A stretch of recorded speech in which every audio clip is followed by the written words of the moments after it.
In August of 1944, the stench inside that cargo hold could turn your stomach if you let yourself think about it too long.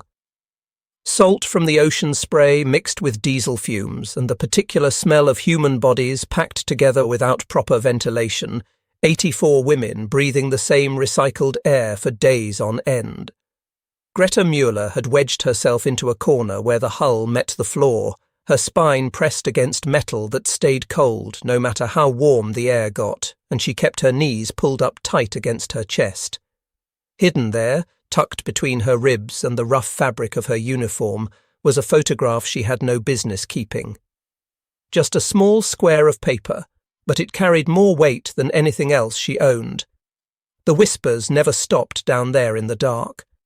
German words passed from mouth to mouth, each woman sharing whatever terrible thing she'd heard about where they were going, what would happen when they arrived. Someone claimed she'd met a woman in Paris who knew for certain that American soldiers collected scalps like savages. Another swore she'd heard they'd parade prisoners through city streets so civilians could throw garbage and spit.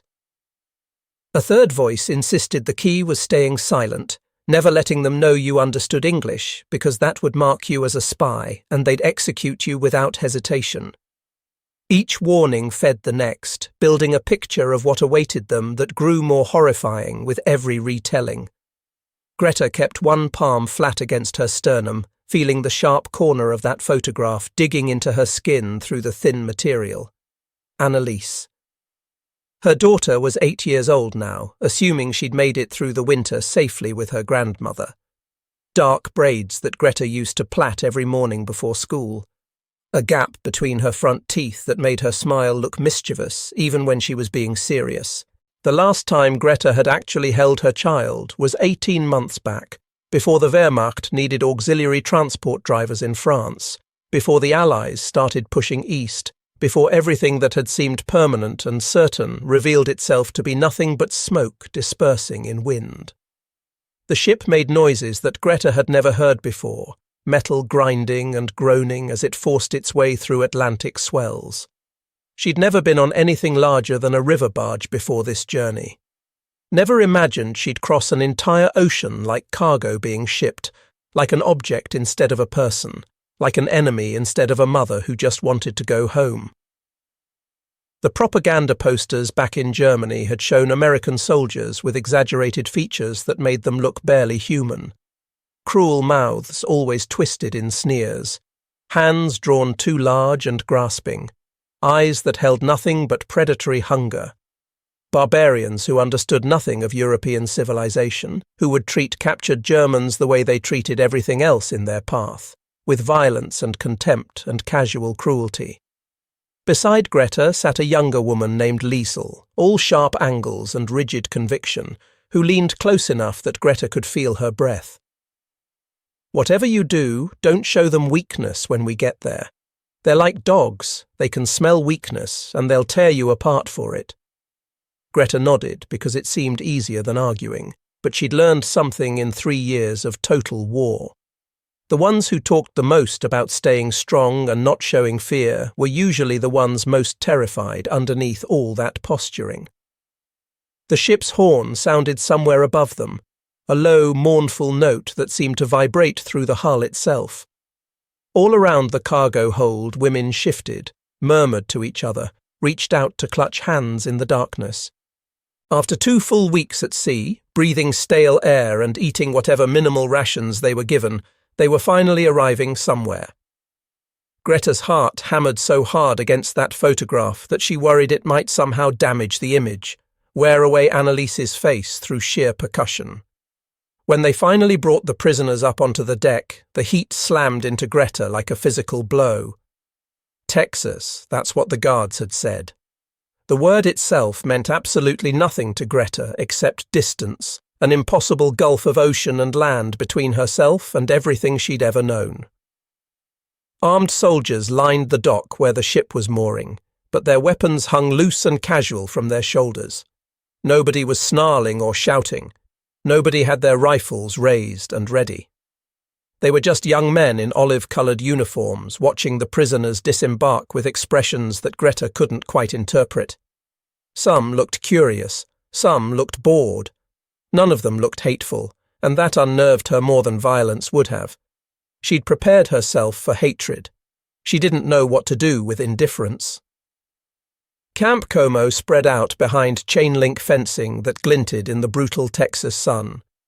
Row after row of wooden barracks painted a pale yellow that seemed almost obscene in its cheerfulness, like something from a child's picture book rather than a prison.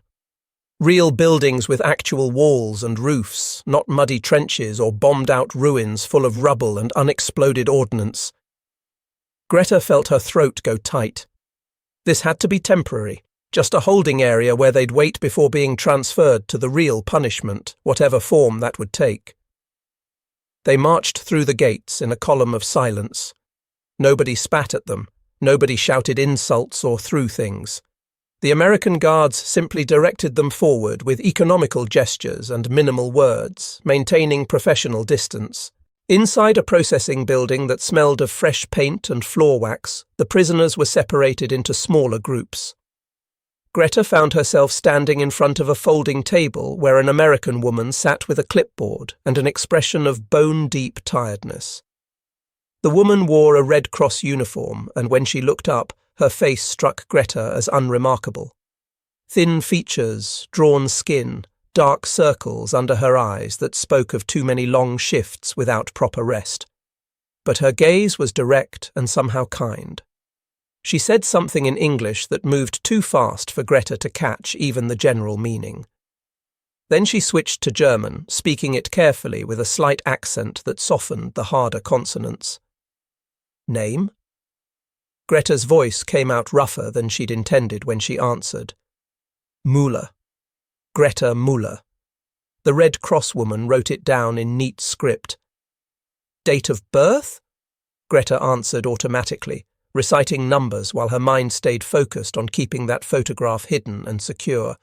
But when she shifted her weight slightly, the picture slipped.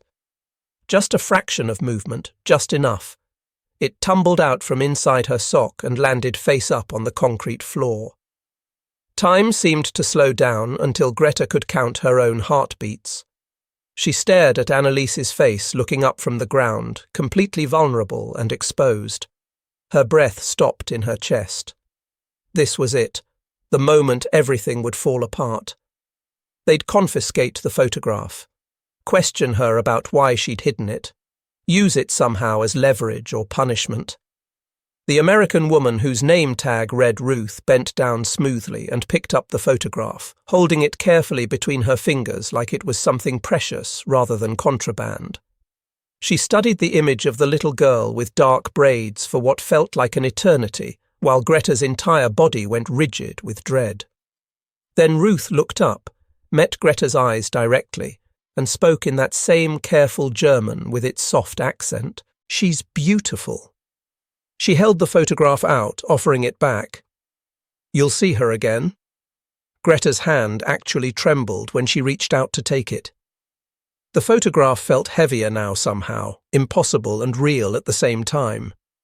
She searched Ruth's face for any sign of mockery, for cruelty disguised as temporary kindness, but found only a sadness so deep it seemed to mirror something in Greta's own chest. Thank you, Greta whispered, and the words felt like some kind of treason against everything she'd been taught her entire adult life about Americans and what to expect from them. That night she lay on an actual mattress in a barracks that had screens on the windows and a roof that didn't leak when it rained. She tucked the photograph under her pillow and stared up at the wooden ceiling planks. All around her, other women whispered their confusion and mounting suspicion. Liesel's voice cut through the darkness with sharp certainty. They're softening us up, making us weak and compliant. Don't trust any of it. But Greta couldn't stop thinking about Ruth's hands, the gentle, deliberate way she'd returned something that any guard anywhere would have been justified in confiscating. If that small mercy was genuine, what else might be real? And if everything they'd been told about Americans was a lie, what other lies had she swallowed whole without questioning? The thought terrified her more than any direct threat of violence ever could. The laundry detail became Greta's daily anchor, the rhythm that held her together when nothing else made sense. 6 days every week she stood at industrial sinks with 5 other women, scrubbing olive-green American uniforms and white cotton sheets until her hands turned red and raw. The work was completely mindless, perfectly repetitive, exactly what she needed, while her thoughts circled endlessly around the same impossible questions. Why weren't they being punished? Why wasn't anyone screaming at them or beating them or starving them the way she knew German camps treated their prisoners? The food arrived 3 times daily on a schedule you could set a watch by. Oatmeal in the mornings, sometimes with a little sugar or milk. Sandwiches at noon with actual meat and vegetables, some kind of protein and potatoes in the evenings, occasionally with gravy. Nobody went hungry. Nobody got beaten for minor infractions. The guards maintained their professional distance, treating the prisoners with bureaucratic efficiency and a notable absence of cruelty that Greta found more disorienting than outright violence would have been. At least violence would have made sense. At least hatred would have been understandable. This indifference, this casual decency, she didn't have a framework for processing it. Ruth appeared at the laundry station most afternoons, always carrying that clipboard, ostensibly checking on supply levels or asking if anyone needed medical attention. She never lingered longer than necessary, never pushed for conversation or forced interaction. But Greta found herself watching the Red Cross woman with increasing curiosity. Other American staff rotated through on different shifts, different faces with different voices, but Ruth was a constant presence. And there was something about the careful way she spoke German, the slight hesitation before certain words, that nagged at Greta's ear. She'd been a teacher before the war, trained to notice linguistic patterns, and Ruth's German wasn't learned from textbooks or army language courses. One afternoon in late September, while Greta was hanging sheets on the outdoor clothesline, she overheard Ruth speaking with another Red Cross worker near the fence. The conversation was entirely in English, moving too fast for Greta to follow completely, but certain words emerged clear enough to catch. Germany, Frankfurt, parents, and underneath the English words, a grief in Ruth's voice that transcended any single language. That night, lying in her bunk while other women snored or whispered around her, Greta pieced it together. Ruth's German wasn't learned, it was native. Polished smooth by childhood use and then overlaid with American English sometime later. She was one of us, Greta thought, and the realization landed with uncomfortable weight. One of us and one of them simultaneously. Both and neither. Standing in some impossible middle ground that Greta couldn't quite fathom the dimensions of. October arrived, bringing cooler temperatures and news that rippled through the camp like electricity through water. A shipment had arrived. Items from the Red Cross, donated by American church groups, apparently. The camp commander would be making an announcement after the evening meal. Greta sat on a wooden bench outside the mess hall with 24 other women, watching the sun sink low over the flat Texas landscape. The light here was different than in Germany, bigger somehow, more exposed and relentless. She missed the forests back home, missed the close grey skies, missed Annalise with an ache that had become so constant it felt like part of her breathing pattern. The commander was a middle-aged man with a slight paunch and tired eyes who spoke through a translator, his words coming slow and deliberate. The Geneva Convention mandates that prisoners of war retain personal dignity. We have received donated items, personal care supplies, lipstick, powder compacts, hand cream. You may accept these items if you choose. Nobody will be forced to take anything. Complete silence dropped like a stone into still water. Greta felt the shock move through the assembled women in a visible wave. Makeup, feminine things, items that belonged to a world before war, before capture, before they'd all been reduced to numbers and identical uniforms. Liesel rose from her seat, spine absolutely rigid. Her voice rang out in German, translated haltingly by the interpreter who seemed uncomfortable with her vehemence. This is corruption. You want us to forget who we are, to become soft and complicit. The commander listened to the translation with an expression that might have been weariness or might have been a kind of respect. You're prisoners, not animals. The choice is yours to make. The supplies were distributed in the mess hall, small cardboard boxes set out on tables, women filing past in a line to take what they wanted or nothing at all. Greta watched the procession, watched women hesitate with their hands hovering over items, reach out tentatively, pull back as if burned. Some took nothing at all, their faces set hard against temptation. Others grabbed items quickly and furtively, as if the boxes might vanish like mirages if they moved too slowly. When Greta reached the table, Ruth stood there organizing the supplies with methodical care. Their eyes met and held. Ruth gestured toward the boxes, her expression carefully neutral, offering without pushing or pressuring. Greta's hand hovered over several items, a compact, a small pot of cream.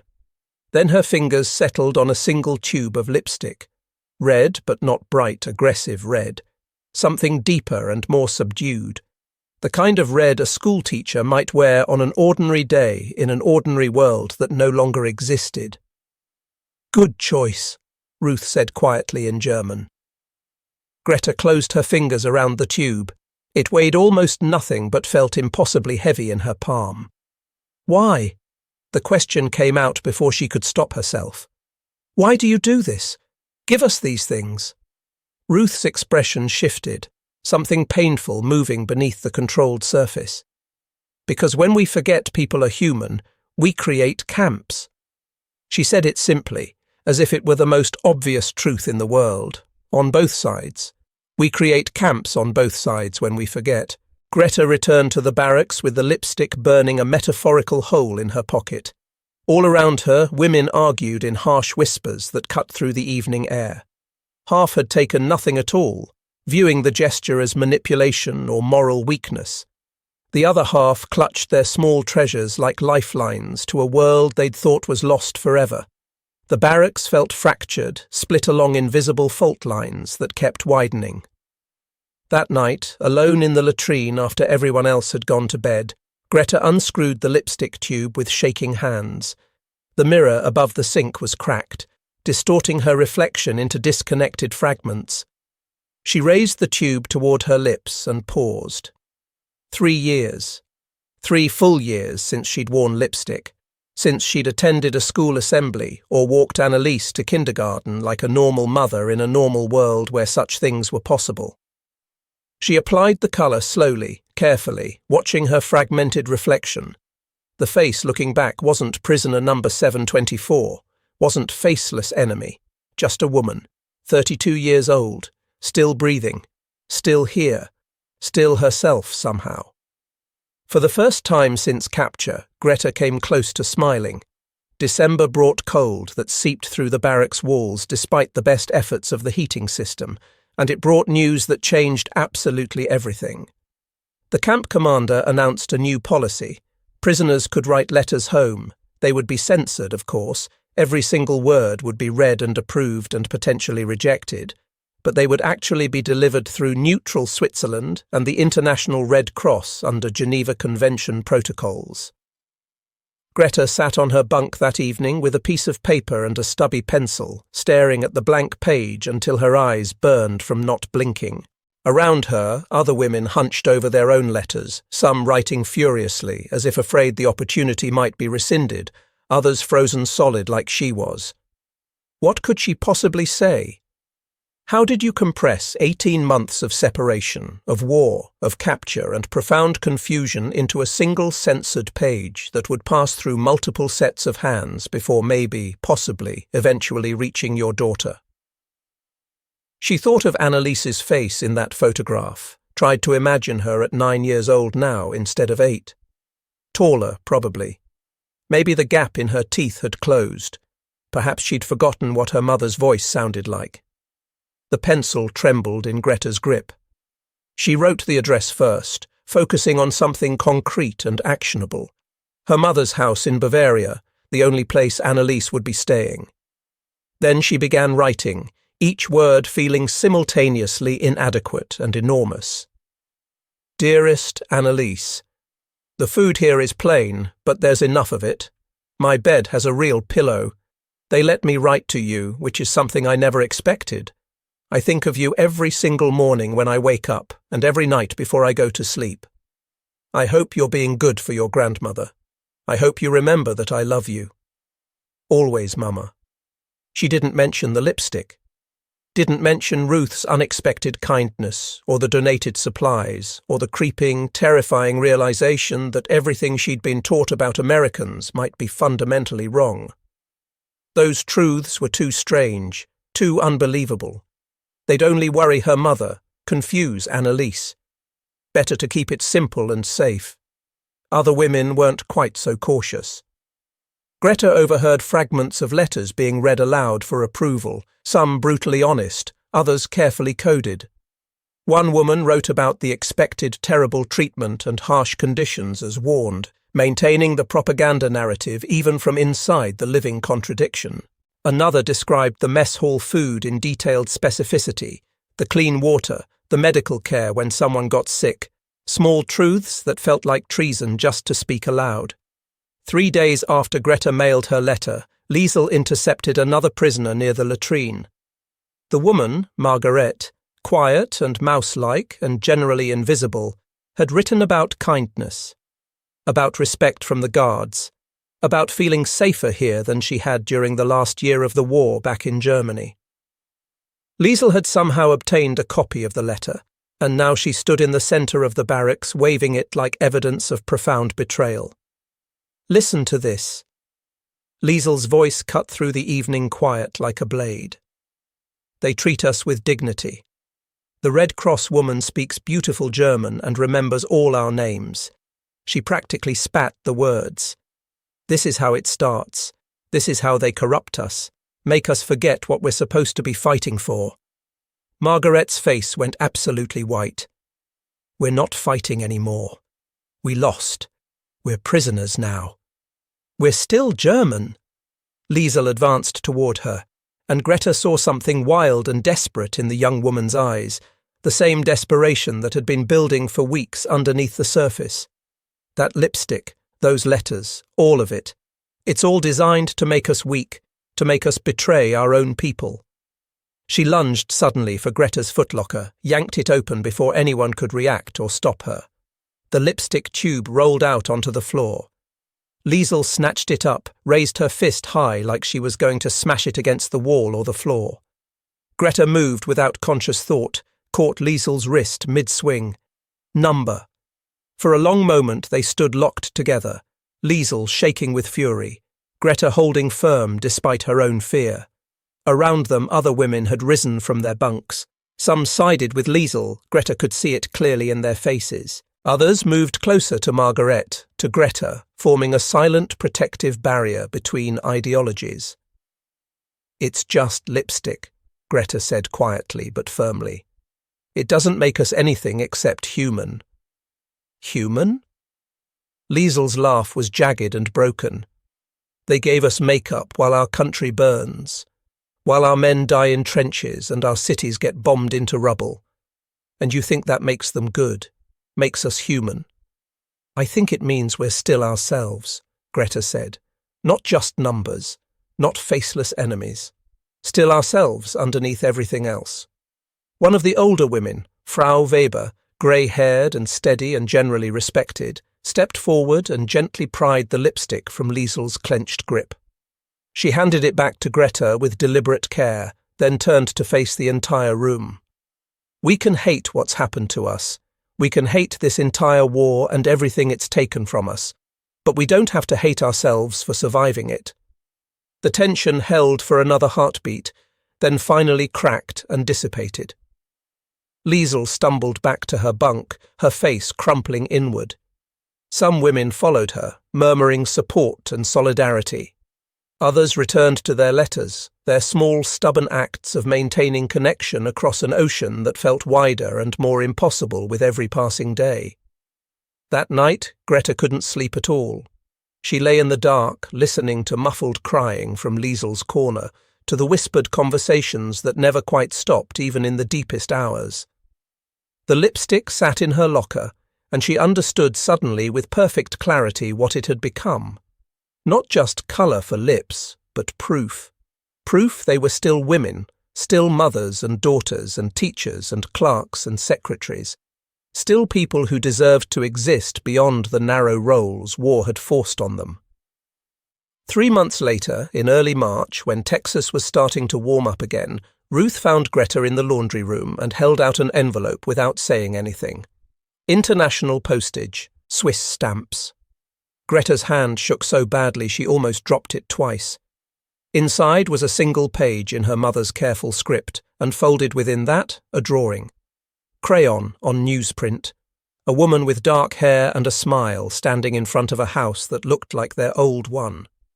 Underneath, in a child's uncertain letters, Mama from Annalise. Greta pressed the drawing to her chest and wept without trying to hide it or stop it. Ruth stood beside her, not speaking, not touching, just present. And when Greta finally looked up with tears streaming down her face, she saw tears on Ruth's face too. Different grief maybe, different loss, but grief nonetheless, the universal language of war. "She remembers you," Ruth said softly in German. Greta nodded, completely unable to speak. For the first time since capture, she felt something beyond mere survival. She felt hope, fragile and terrifying and devastatingly real. April arrived with wildflowers blooming along the camp fence in defiant colours, and it brought an announcement that drained all colour from every face in the compound. Mandatory assembly in the mess hall, a newsreel, footage from Europe. The camp commander's expression was absolute granite as he explained they would be shown what Allied forces had discovered when they liberated the camps. The camps. Not labour camps or relocation facilities or any of the euphemisms the propaganda had used. The camps. Greta filed into the mess hall with the others, her stomach already churning with formless dread. She'd heard whispers over the months, rumours that filtered through even the most heavily censored news. Labour camps where enemies of the state had been sent, concentration camps, places for dealing with problems. But propaganda had always dismissed such talk as exaggeration, as Allied lies specifically designed to justify their own atrocities and make Germany look barbaric. The lights dimmed, the projector whirred to life, throwing harsh light onto the white screen. The first images were of gates. Iron gates with words worked into the metal in elaborate script. Arbeit macht frei. Work sets you free. Greta recognized the phrase immediately from 100 party posters, 100 speeches about the dignity of labor and the purification of the state through productive work. Then the camera moved inside those gates. Bodies. Piles and piles of bodies. Skeletal forms, naked, stacked like cordwood waiting to be burned. Living people who looked like animated corpses. Eyes huge in skulls covered with paper-thin skin. Children with distended bellies and hollow faces that couldn't possibly be real.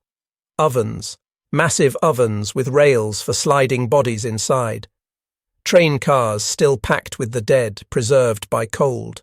Mass graves being bulldozed by the hundreds. Bergen-Belsen, Dachau, Buchenwald. The narrator's voice was clinical and detached, listing numbers that stopped making sense. Thousands dead here, tens of thousands there.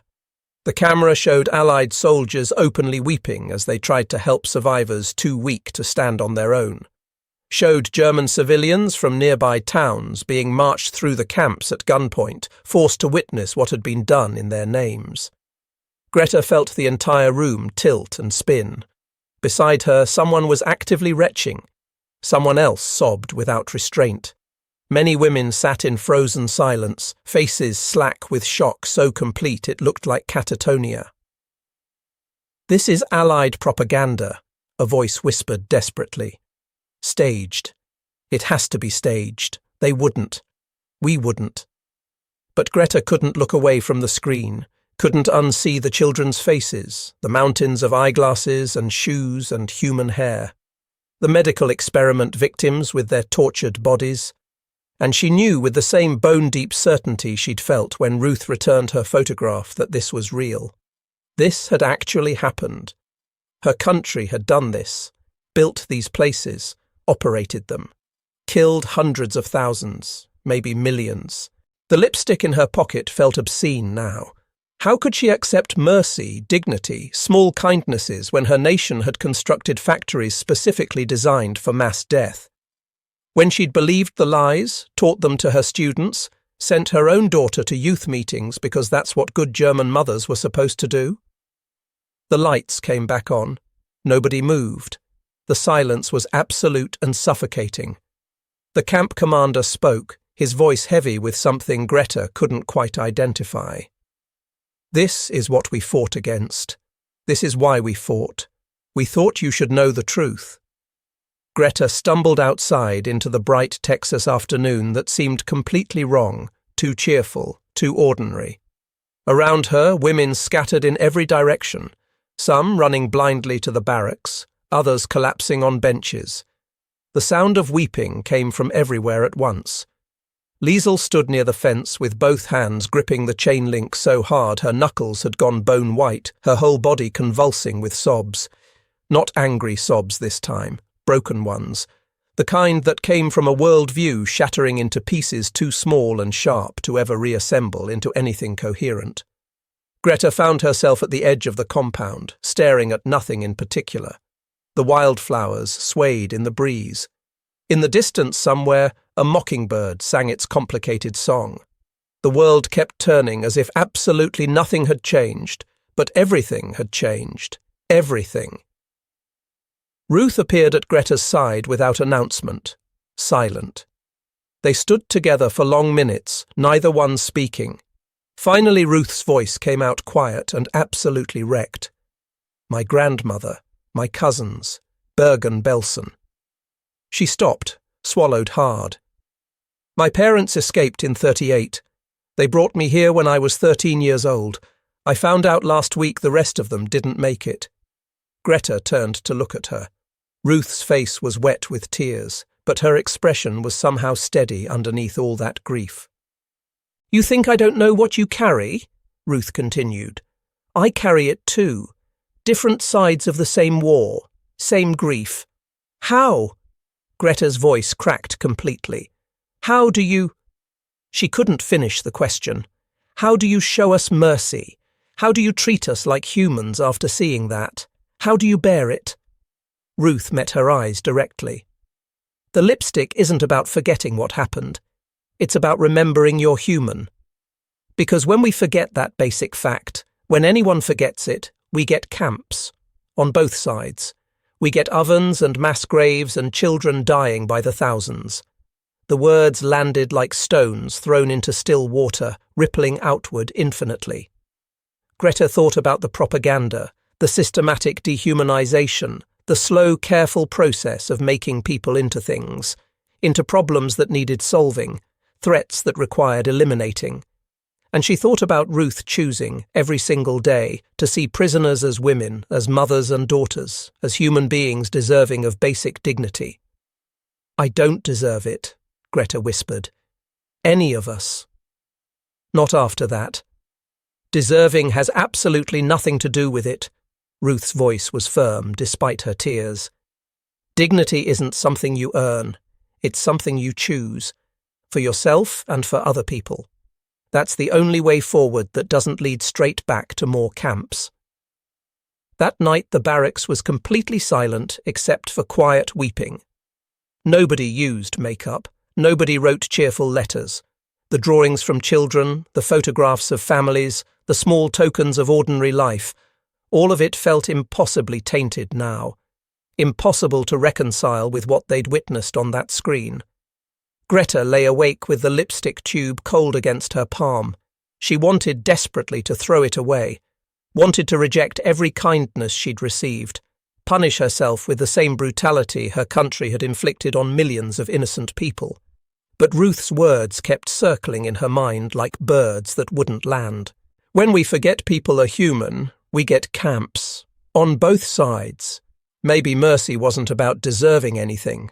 Maybe it was about choosing to break the cycle instead of perpetuating it forever. Choosing to remember humanity even when, especially when, it would be easier and more comfortable to forget.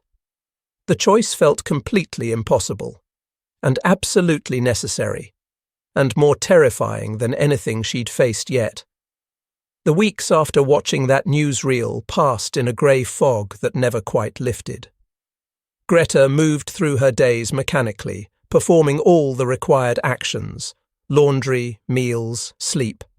But she felt fundamentally disconnected from all of it, as if she were watching herself from some great distance, observing a stranger going through the motions. The lipstick stayed buried at the very bottom of her footlocker underneath everything else. Letters from Annalise went unanswered, because what could she possibly say now? How could she explain to her 9-year-old daughter that everything they'd believed, everything they'd been taught, was built on mass graves? Around her, the entire camp had transformed. Women who'd begun cautiously smiling, who'd started to laugh occasionally, who'd reclaimed tiny pieces of themselves, had retreated back into defensive silence. The barracks felt like a tomb. Even the spring weather, warm and bright and full of new growth bursting from the Texas soil, seemed like deliberate mockery of their internal devastation. One evening in late April, Greta sat alone on the barracks steps, watching the sun sink low toward the horizon. She didn't hear Ruth approach until the other woman settled beside her, leaving careful space between them but offering quiet presence without demanding anything. They sat in complete silence for several long minutes. Then Ruth spoke, her voice soft and measured. "My grandparents owned a bookshop in Frankfurt. Small place, nothing fancy. My father used to tell me about it, how they'd stay open late on Friday nights, how the whole neighborhood would come to argue about literature and philosophy and politics." She paused, gathering herself. "My mother's family were musicians. Her brother, my uncle, played violin in the Berlin Philharmonic, first chair." Ruth's hands were clasped tight in her lap, knuckles white. "They didn't leave when my parents did. Thought it would all blow over eventually. Thought they were German first before anything else, that their neighbours would protect them because they'd lived side by side for generations." Greta listened without daring to interrupt or speak. "Bergen-Belsen," Ruth said flatly. "All of them." The Red Cross confirmed it 3 weeks ago with documentation. "I'm so sorry," Greta said, and the words felt grotesquely inadequate, meaningless in the face of that kind of loss. "You think I don't know what you're carrying?" Ruth turned to look at her directly. "I carry it too. Different sides of the same terrible war. Same questions about how people we loved, countries we believed in, became capable of that level of systematic evil." Greta's throat closed completely. "How do you—" She stopped, forced herself to start again. "How do you not hate us? How is that even possible?" Ruth was quiet for a long time, considering. "Some days I do hate you," she said with devastating honesty. "Some days I look at all of you and all I can see are their faces. My grandmother who baked the best apple cake, my cousin Sarah who was only 6 years old and loved fairy tales." Her voice cracked, but she pushed through. "But then I remember that hate is exactly what created those camps in the first place, on both sides, and if I let it consume me completely, if I stop seeing you as human, then I become part of the same endless cycle." She reached over slowly and gently, took Greta's hand. "The lipstick isn't about forgetting what happened or pretending it didn't occur. It's about remembering you're human beings. Because when we forget that fundamental fact, when anyone forgets it anywhere, we get camps, we get ovens, we get children in mass graves, we get everything we just saw on that screen." Greta felt something break wide open in her chest, some final defense she'd been maintaining. "But after what we did, what my country did, how can I possibly accept mercy? How can any of us justify it?" "Because mercy isn't about deserving," Ruth said with absolute firmness. "It's about choosing who we're going to be tomorrow. The camps happened because people systematically stopped seeing each other as human. The only way forward, The only way that doesn't lead straight back to more of the same is to refuse to do that same thing ourselves. The words settled into Greta like seeds being planted in soil. Not comfortable, not easy, but fundamentally true in a way she couldn't deny. The next morning, Greta found Liesel alone behind the laundry building, sitting with her back pressed against the wall, staring at nothing with empty eyes. The young woman looked completely hollowed out, decades older than her actual 22 years. Greta had heard through whispers that Liesel had stopped eating regularly, stopped speaking to anyone, spent most nights awake staring at the ceiling until dawn. Greta sat down beside her without asking permission or announcing herself. Didn't speak. Didn't offer empty platitudes. Just sat there in solidarity. After what might have been an hour of shared silence, Liesel's voice came out barely audible. My whole family. Dresden. The firebombing. She stopped, swallowed with visible difficulty. I thought if I believed hard enough, if I stayed loyal enough to everything we were taught, their deaths would mean something, would be for some greater purpose. I know, Greta said quietly. But it was all lies. Liesel's face crumpled inward. They died for nothing but lies. I hated people for lies. She couldn't continue, the words dissolving into broken sounds. Greta reached into her pocket and pulled out the lipstick tube, held it out carefully. This isn't about being German or American. It's not about forgetting or forgiving what happened. It's about deciding who we choose to be tomorrow and the day after that. Liesel stared at the tube as if it was something completely alien, incomprehensible. How can you possibly use that? After everything we saw. Because Ruth was right, Greta said. When we stop being human, when we let ourselves become nothing but our worst moments and our worst actions, that's when we create more camps, more ovens, more children in graves, more of everything we just witnessed. She pressed the lipstick firmly into Liesel's shaking hand. This is me choosing to still be a person, to still be Annaliese's mother, to still be someone who can eventually teach her daughter something true and worth knowing. Liesel's fingers closed slowly around the tube. She didn't use it, didn't open it, but she didn't throw it away either, just held it like an anchor in heavy seas. Over the following weeks, something shifted incrementally in the camp. Not healing, that was far too strong a word. The wounds were too deep, too fresh. But women began cautiously emerging from the fog.